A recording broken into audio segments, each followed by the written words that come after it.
For everybody who will be watching this is the incredibly talented Emily A. Duncan, author of Wicked Saints, Ruthless Gods. Oh, you've got the goth ones. The upcoming Blessed Monsters, which I'm so excited for. Something Dark and Holy trilogy. If you haven't read it yet, and I don't know why you haven't read it yet, if whoever's listening to this hasn't, but it's about a girl who can speak to the gods in her head, a monstrous boy who will steal your heart, and a sassy prince, and their paths intertwine, and lots of dark stuff goes down. It's true. So my first question is, please tell me if I've been pronouncing these characters' names right in my head. Okay, I'm going to give it my best go. Okay. Seraphin. Uh-huh. He's an easy one. Nadezhda, yeah. Nadezhda. Mm-hmm. Malachi. Nope. It's Malachiash. Malachiash. Okay. That's that good. one. I have found that one, it's hard to explain that name because it's a Polish name. It's not even that rare of a Polish name. It's not even one of the more complicated Polish names. But English speakers get tripped up on the CH in the middle, and it just sends the whole thing it's just a whole problem. But yeah, it's Malachiash. Okay. Yekaterina. Mm-hmm. Ostia. Okay. Only made up name in the book. I made that one up. The rest of them are all real. I love her. Okay. I got Trinavia or Trinavia? Trinavia. Oh, man. And Kalyazin? Kalyazin. All right. So it's because it's Slavic, so the middle syllables are always emphasized. So okay. You always. Well, then I guess that leads to my next question was, I love the Eastern European inspired folklore and Wicked Saints and Ruthless Gods. What resources did you use to research? And what inspired you to do a Slavic series? Because it's really cool, and there should be more of them in the world. There should be more. They're also challenging to research, and I feel like if you don't research them, you just end up with Western Europe with snow. So I was in grad school when I wrote it. I was in college when I got the idea, and I was playing Skyrim when I got the idea. I really liked reading Russian folk tales, especially. And I had read almost all of the Western written Russian-inspired fantasy books that were out at that time. And a lot of them were retellings. And I like retellings, but I didn't want to write a retelling. I wanted to write something that was its own thing, but inspired by Eastern European folklore. So I had the privilege. I worked at Kent State. I was a reference assistant, so I worked in the library because my grad program was library science. And I checked out everything that they had. I checked out all of it. It was all in my apartment. And the great thing is the grad school loan periods were an entire semester, and then I could just keep renewing them. So I had those books for the full 2 years. Nobody else wanted them except for the time that I was working and a girl came up and she was looking for this one specific Polish folklore book, and my coworker was talking to her, and I was sitting there with my head in my hands because I knew it was in my apartment. And he's like, "Oh man, no, it's not here. We'll have to get it from another library." And I'm like, "Oh God, I have it." When I was researching, and I researched for about a year, I mostly read folklore and academic papers. I just like reading academic papers. I didn't really read a lot of history books because by the time I kind of knew what I was doing, I knew that I didn't want anything to be too close to reality. I had gotten the initial idea of the country set up from some random Russian and Polish war. They've had so many. And it was just one of the more random ones. And I was like, oh, they hate each other. That's a good idea.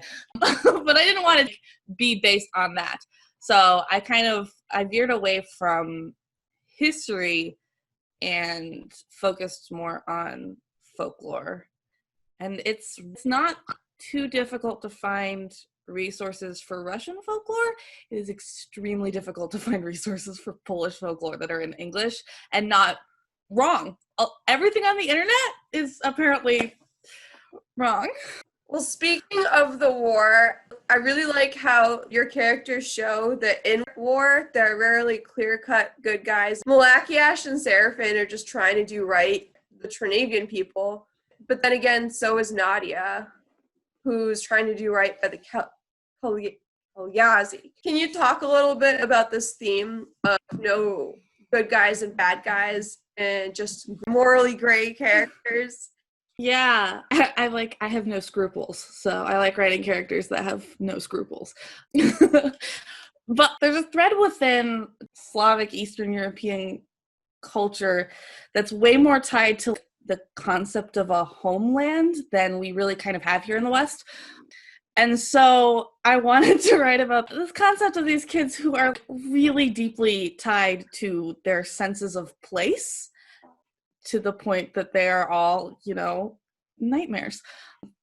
But then having to have them interact with each other and having to pull them out of the war, that is the only thing any of them has ever really known, even those that haven't been directly involved, like Nadia, who has been in a monastery her whole life, and Malakiash, who I don't think ever was actually at the front, but was deeply traumatized in other ways. Poor Malakiash. I love him so much. He's just doing his best. But I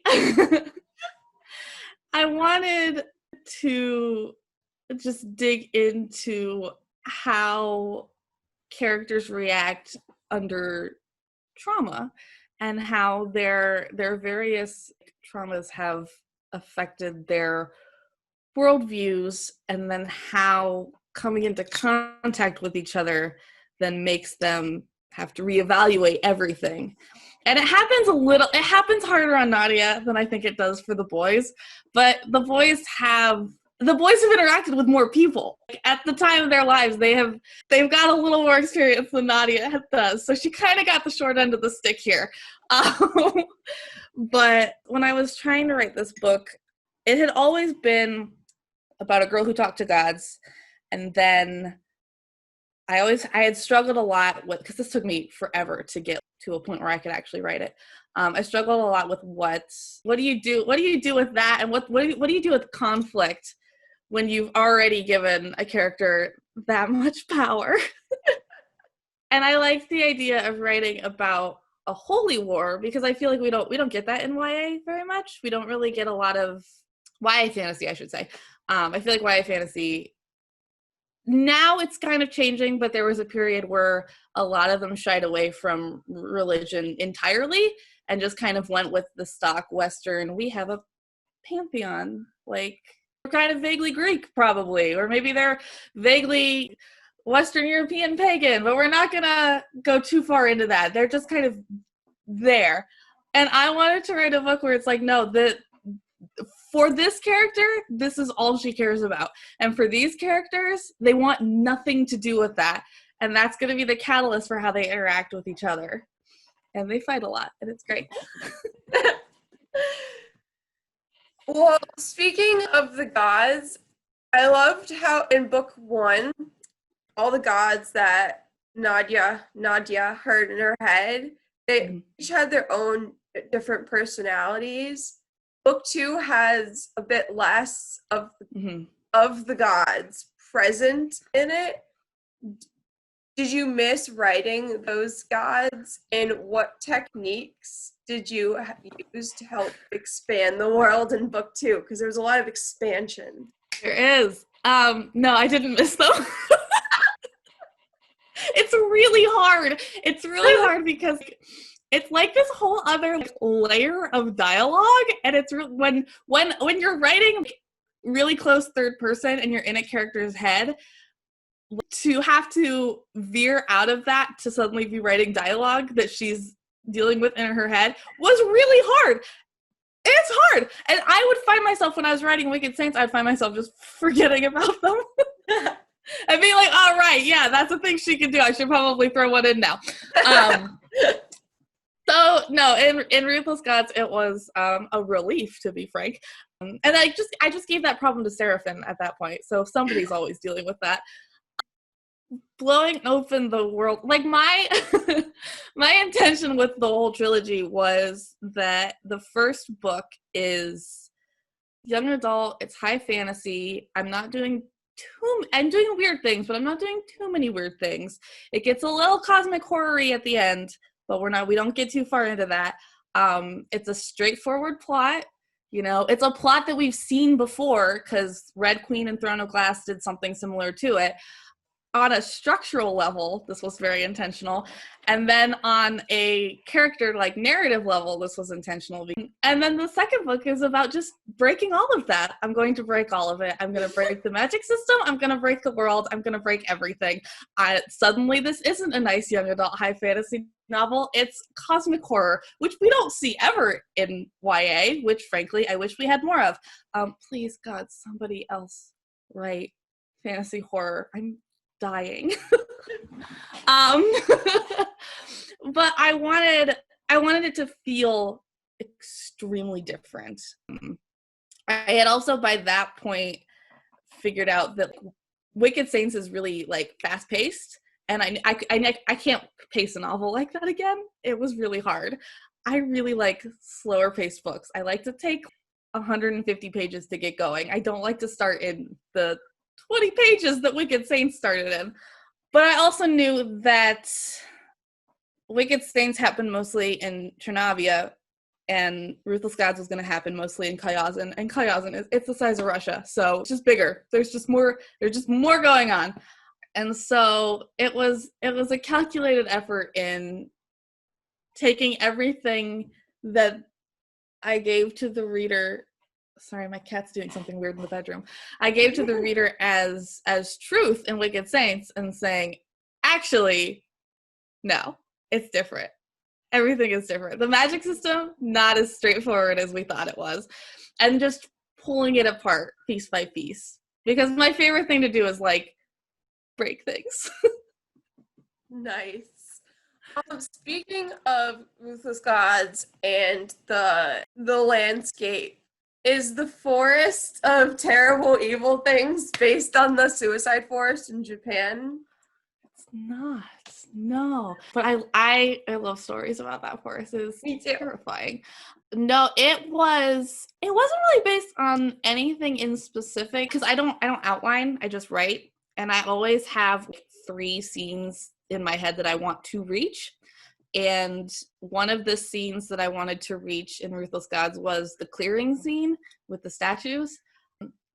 And setting-wise, I just thought that it made a lot of sense for that to be something that you just happen upon quite suddenly in the middle of a dense forest, because it's so jarring. Like, one, dense forests are dark as heck.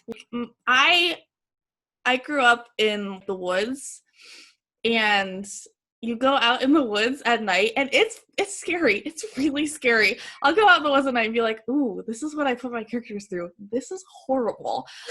But so they're in a dense forest, and suddenly that dense forest breaks open, and there are all these terrifying statues, and the vibe just becomes bad.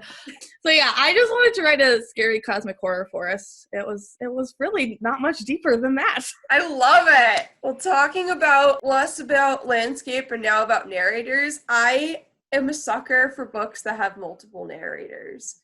And I love how dramatic Yekaterina is, and it's hilarious. Do you plan on adding more surprise narrators in the finale? If you can, I'll understand if you can't talk about it.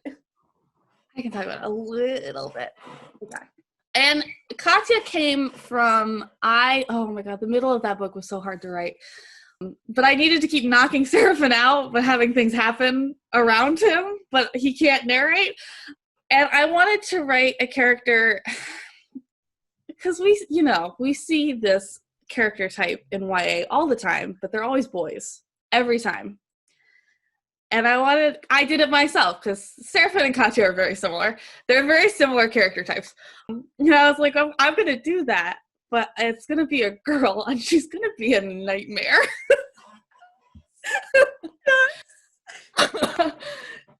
But in Blessed Monsters, mostly because I had to add Malakiash's point of view, which is exactly what everyone is expecting. But because I added his point of view, I used less of the extra points of view that I have, just because at that point I was now working with 3 and giving them all equal screen time, as it were. And so there are a few new characters in Blessed Monsters, but more so I brought back characters from the first book that weren't in the second one. So I know you're really into D&D. I was playing last night. I saw on your Twitter feed. It was really bad. It went terribly. Do you use character sheets at all when you're writing? When at the very beginning, like for like attributes, personality traits, or you just these characters that they're already there in your head? Oh man, maybe if I use character sheets, things would go easier. I'm writing something new now, and I'm struggling with one of the characters. Generally, I don't use character sheets, and it depends on the character. Some characters take more work than others. Like Nadia took a lot of work before I had her figured out enough that I could actually write her. Malakiash was instantaneous. Seraphim was also pretty instantaneous. Like I didn't have to do much with him, mostly because his entire personality is drinking. Katya didn't take much work at all. I had to figure out like why she was out in the middle of nowhere. I had already threaded in the relics plot, and then I had to thread it into the beginning. The book was a nightmare to write. But like once I had why she was out there and that she was going to be the character that like knew the stuff that they needed to know about the gods, because I had already done the thing where they read it in a book and I couldn't do that again. So now somebody has to just know this stuff. So she ended up being pretty easy. I actually also, when I make characters in Dungeons & Dragons, I don't tend to fill out anything past the stats. I tend to just make up all the rest as I'm playing, for better or for worse. Sometimes it does not end well for me at all when my DMs are trying to do fun things and I'm like, I don't understand what are you doing? Is this supposed to be about me? So maybe I should use character sheets? I don't know. My writing process is just very chaotic. I don't do a lot of planning. I don't write a lot of stuff down. I just do a lot of thinking. Well, I guess my last few questions are going to be more focused on the publishing side of things. Okay. So, even though Wednesday Books is a newer YA imprint, I feel like their content is just so great, and their design team is just on fire. What was it like working with Wednesday Books? I adore them. I love them so much. They were my only offer. Sometimes that's all you need. I kind of knew my marketer from Tumblr and from Twitter, so I kind of knew him before I actually ended up working with them, but that was nice to like already know someone there. And I adore my editor, because my editor I have a lot of friends in publishing, and you talk to your friends in publishing about publishing. And if I had done some of the things that I did in Ruthless Gods with another editor, they would have told me no. Another editor would have probably stopped me when I said, I know I have the hot Rudy love interest or whatever. I'm going to make him gross. He's going to be disgusting. Like, we're talking eyeballs where no eyeballs should be. Like, I can see another editor being like, oh, should you do that though? And Vicky was like, yeah, absolutely. It's the consequences of his actions. Yeah. Maybe if someone hadn't drunk the cursed chalice blood, wouldn't have too many eyeballs. I love working with them. They are an extremely talented group of people. They care so much, and that's so nice. that they care so much. I feel like they get my books, and my books are weird. I could have ended up somewhere where they didn't totally get my books, and then it wouldn't have been nearly so fun. So they're great. I love them. Nice.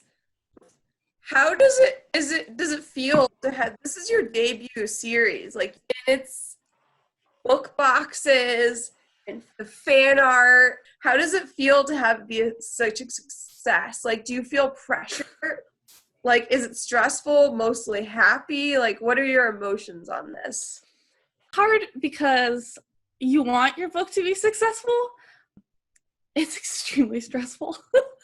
And I think it's fine. Mostly I don't think about it because I live in Ohio and I have a day job. I'm very busy. Like, I don't think about it. But there's a very stressful side that comes with your book having more attention, is that you get way more people tagging you in bad reviews and just really wanting to put those in your face. And you can tell some of the times it's like they didn't think that this was going to, they thought they were being positive and they said something that was like, oh, that actually sucks though. Why did you say that? So like sometimes it's well intentioned. But then you'll get the ones where it's like they're bored and they've decided that I'm the person that they hate, and so they're channeling all of this bored energy at me. I'm like, whatever. So it's been weird, all of everything.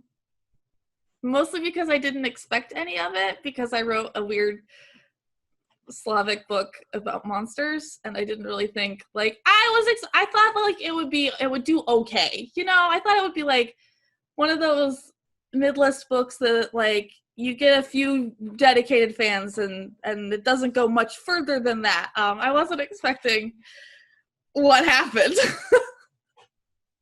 So, I mean, it's nice. Like, I don't want to make it sound like it's been horrible. It's just a very strange environment to be thrown into very quickly and to have to adapt to very fast. To go from nobody's paying attention to your Twitter account to you have 12,000 followers now, and if you're talking to your friends, everyone can also see that, is it's just a very strange feeling. I guess I have two more questions. The second to last one is, I know you are a youth services librarian. How do you balance being a librarian with being a writer? And what advice would you give to other librarians who want to be writers? It's so hard.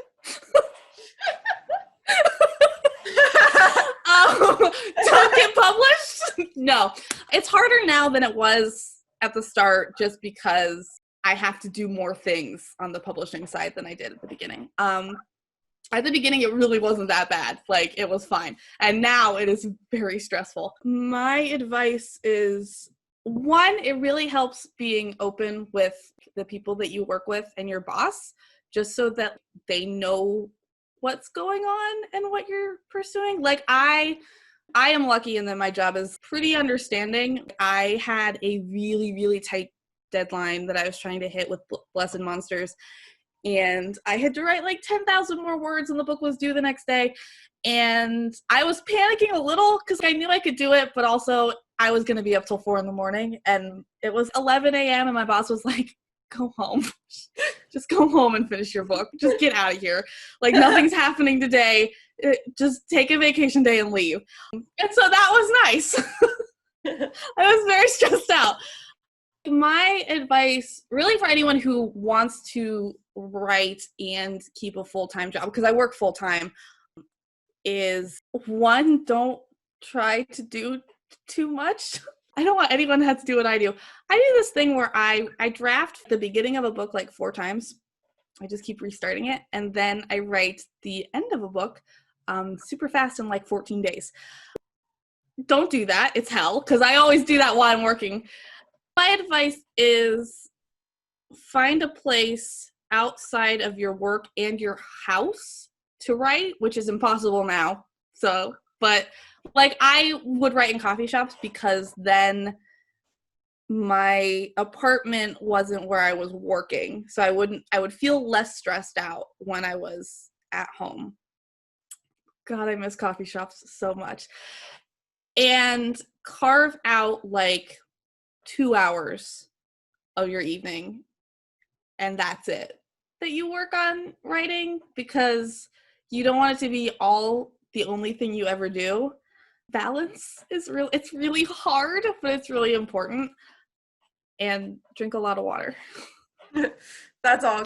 That all sounds really good. Figure out if you can work in the morning or not. Like, I can't. I try so hard. I tend to get up early to work out, but like I can't write after that. Like I can't do it. Anyone who writes in the morning is a superhero. I don't know how you do it. My brain takes like 4 hours to wake up. So Yeah, I'm an evening writer too. All right. My last question is, let's talk art, specifically that amazing inside cover art oh my on God. the Owl Crate. Oh my God. Did you have any input on this? And also, when I know that Owl Crate is this one's their limited edition one, but they did Wicked Saints for their box. So did you have any input on that box as well? What's it like having books in Owl Crate? They're so nice. They're such nice people.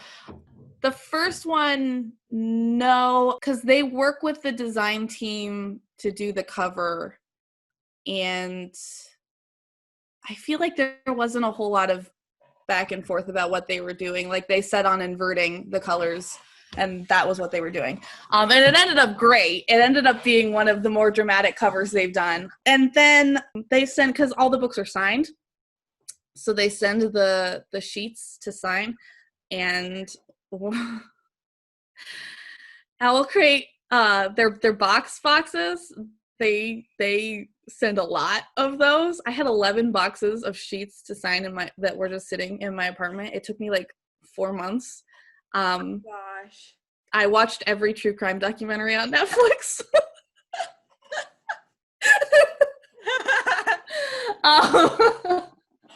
It was a lot.